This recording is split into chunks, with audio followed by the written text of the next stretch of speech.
D mother savage. After collaborating with the likes of Playboi Carti, signing a multi-million-dollar record deal, and touted as the next big rapper, D Savage lived in his car after falling off. Alright, I'm just kidding about the last part. But everyone remembers D Savage as a rapper that could have been huge, but didn't. Except it's starting to look like that could happen years later. And most of us aren't aware of his story. The rise, fall, and rise again of D Savage. Born Dylan McFord, D Savage was born on July 16th in 1998 in Queens, New York. When he was 2, his family relocated to Los Angeles, where his family is originally from. His mom and him had a place right next to LA, in Gardena. When he was little, he played every sport: football, baseball, soccer, basketball, through youth sports that his mom put him in. When he got a little older and started listening to music, he only listened to Chief Keef. And growing up in LA was rough. Although his mom worked hard, they didn't have much. I'll never forget this. She gave me $20 a week. To get to school cost $2.50, coming home $2.50. By Friday, I don't even have money to get to school. So as a kid, everything was about getting his next dollar. In school, he was a good kid, but horrible student. He was ditching school, smoking here and there when he could, and never thought he'd be a rapper. Around high school, he got affiliated with the Rolling 20 Bloods at 16 years old and got a taste of the street life while he was still in high school. It's also when his bad habits started creeping in. He finally started getting some money, which is how he could afford the habit to smoke, and began to get in trouble with the law after hanging out with the wrong people, going to jail every 2 years after he turned 16. When Savage was 18, he had a $250,000 bond. They said some like I had 2 attempted murders.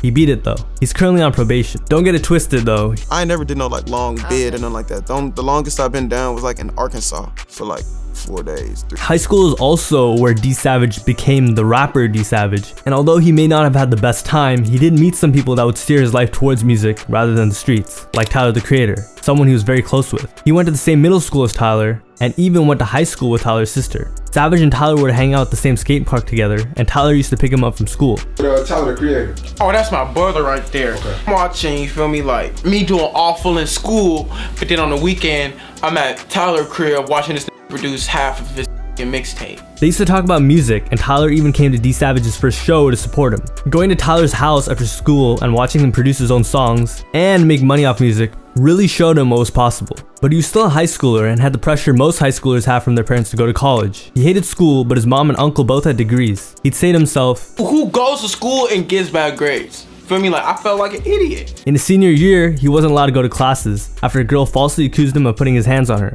But the kids around him had his back, and he brought a lawyer to school, proved his innocence to the principal, and graduated. When he walked for graduation, he was off his Xanax. D Savage's mom really wanted him to graduate, so he said he did it for her. His mom submitted his application to a couple colleges and just begged him to show up to the orientation. But when he drove to the orientation, she was like, can you just go to the orientation and see what they're talking about?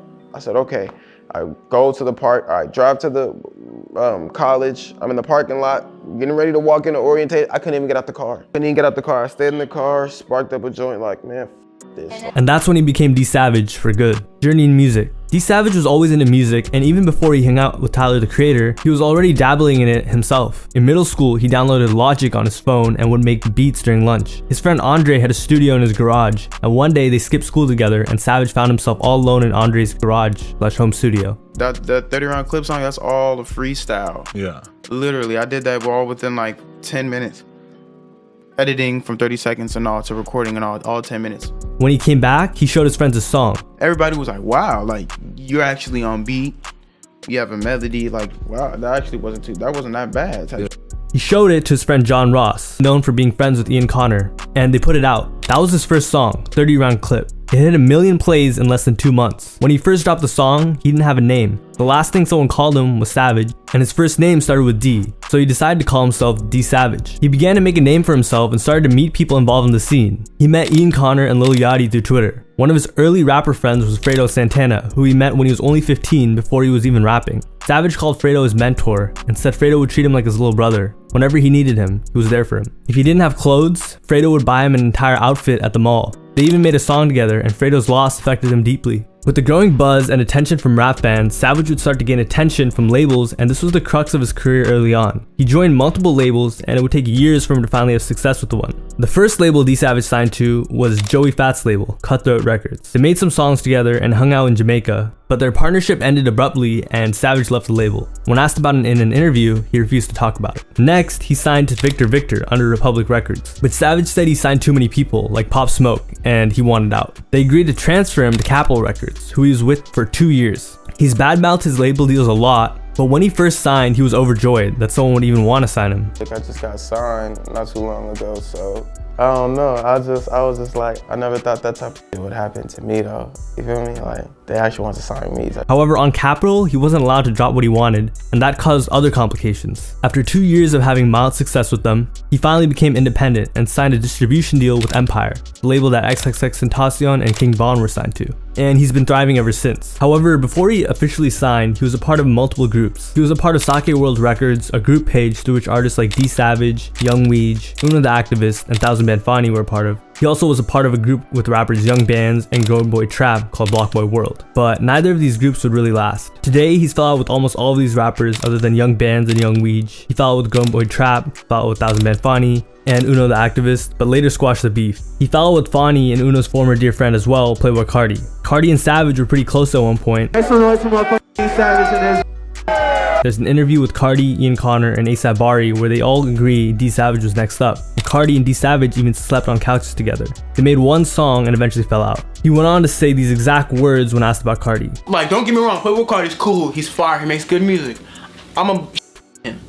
Which made him the butt of many jokes from Carti fans for years. Although in the same interview, he admitted Carti was a big influence on him. Carti wasn't the only mainstream rapper D Savage was friends with. He's good friends with Trippie Redd and was very close with Juice WRLD as well. Back when he was living in Brooklyn, someone needed something from Savage, and when they met up, Juice WRLD came along. When he got there, Juice and him began to talk, and Juice WRLD started telling him what a big fan of his he was. Lil Bibby and G Money were there too. I know this kid ain't got no bullshit, cause Bibby and G Money and them don't even waste their time. Right. You know what I'm saying? So we get in the apartment, I tell Juice, play some shit. He get to playing shit. I lose my mind. Like, first song or two, I lose my mind. Damn. The next day, they went to the studio and made a song. After that, they became good friends with their shared interests and the fact that they were both addicts, struggling with substance abuse. Bro, we talked for hours about this. Right. Hours. Like, he telling me times where he waking up and his girlfriend crying because she thought he wasn't finna wake up. Damn. Because he was in such a deep sleep. Like, we really talked about that. Like 20 perks a day, that's honestly like... He probably was doing more than that. That's just a safe number. Right. Just say. He was definitely doing more than that. They'd hang out in the daytime and would spend all night in the studio. Savage even lived in Juice WRLD's guest bedroom for a while. They would do all sorts of things. Juice taught him how to ride dirt bikes, they'd go in the mountains. When Juice WRLD died, he felt horrible because Juice invited him to be on the same plane that he died on. After Juice died, he decided to quit Perks for good. So now I'm gonna move on to his discography. There's a playlist with all the songs mentioned, linked below. 2016 was D Savage's rookie year. Around this time, Splur Gang, Playboy Carti, Thousand Band Fani, and Uno the Activist group was still active, A$AP Mob was coming up, and D Savage was friends with popular individuals in the culture like Ian Connor and A$AP Bari. 30 round clip. D Savage's first song ever, the one that he recorded at his friend's house. As for the actual song, he's just talking about his Glock with a 30 round clip and how hard he is. 100 bands. One of the songs dropped on Sake World Records SoundCloud, he's just talking about having 100K. In Tendencies, his third release, he shouts out Compton and his late friend Jack Phoenix. Jack, a song specifically put out as a tribute to his friend Jack Phoenix. Jack was a friend of D Savage's that died in a car accident. Cash Clay. He compares him punching in lyrics in the booth to Cassius Clay, Muhammad Ali's original name, and raps about his aspirations like buying real estate and the newest clothes. Can't Stop. One of his earliest tracks, his mind is in the right place, him and the rest of Sake World are gonna succeed. I know. Basically, he knows what everyone else is saying and doing around him, while everyone else thinks he doesn't. He's not stupid. When I Get High. He sings on an alternative beat about his love for drugs and his experience indulging in different kinds. Joker. The intro samples the Joker, and just like the Joker, Savage steers into a murderous tone on the song, talking about guns and killing without leaving a trace. Lay Low. A collab with Joey Fats, the guy who he first signed to. He literally is just telling you to lay low and hide from the cops. Fun fact, Wylan hopped on the same beat on a song called Hollywood. Early Morning featuring Playboy Carti. Their only song we know of. The song leaked later and D Savage said that it wasn't good and that he didn't like it, right before saying he will. Thicker Than Water with Thousand Band Fani. Back when Carti, Uno, and Fani were in a group, they just lay down verses back to back talking about typical stuff like candy, lean, etc. In My Body, a collab between Uno the Activist and D Savage. Carti used the same beat on AR Whip, so you can also hear a mashup of the two songs. Uno the Activist and D Savage collabed a lot during 2016 to 2017.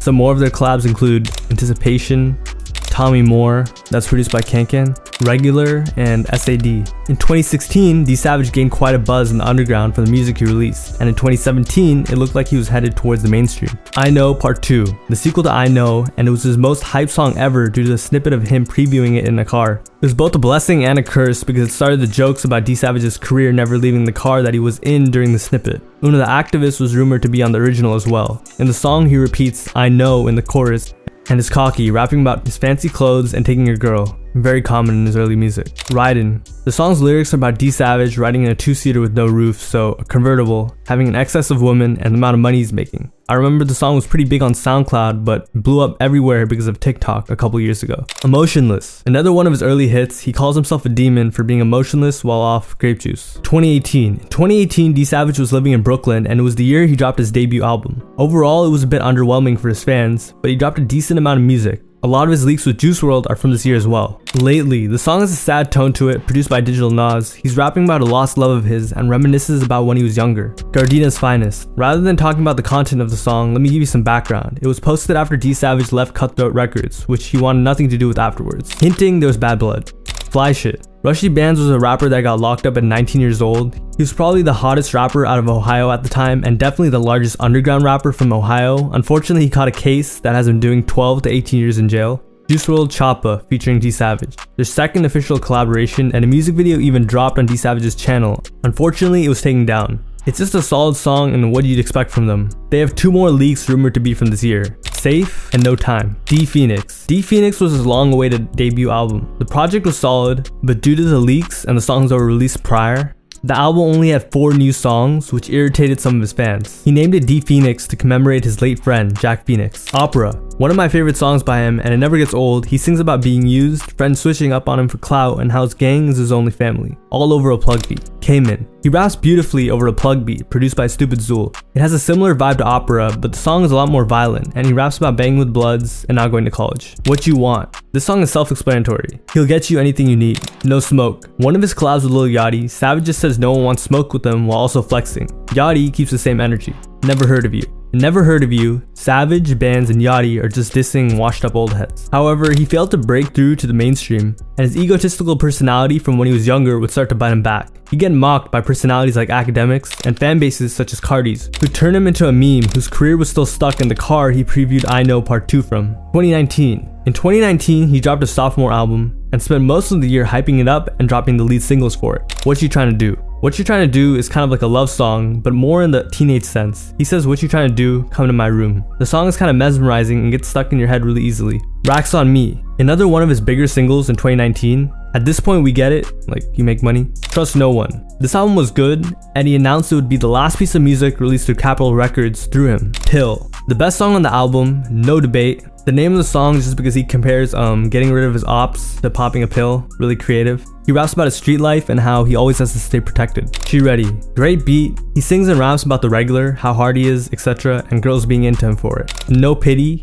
A collab with Lil Candy Paint. Savage raps about standing on his own business, basically. The song is just really good. From 2020 to 2021, he dropped some great singles, but sadly, due to his infrequent releases, he slowly faded into irrelevancy. The Show, Uno the Activist. A year before the song was released, D Savage and Uno the Activist squashed their beef. This was their first collab since, and you won't guess who produced it. How Does It Feel? After a many month-long hiatus, he dropped How Does It Feel, one of his really catchy songs with a lot of potential, but it wasn't really promoted well and a music video was shot for it quite late. MIA. In MIA, he raps about fans not wanting him to go MIA, missing in action, which he kinda was. The music video features Lil Tecca and Ron So Cold. Encino. The first K-Swav song I heard, and D Savage and K-Swav's first collab together, about where they live. Encino. Triple H. A collab between K-Swav, Trippie Redd, and D Savage. His verse was short, but good. In 2021, he dropped BPL, his third album, and first to be independently released. Bet. Personally, I didn't like the song at first, but it grew on me. He's just rapping about his life on the song, and it's actually pretty impressive that he produced the song himself. The song performed very well after getting traction on TikTok. One Call. He's just rapping about how hard he is. One call by him can allegedly get someone. In 2022, D Savage dropped the worst music I'd ever heard from him. He dropped a trash freestyle, another trash song with horrible cover art, and a song that was alright but mixed horribly.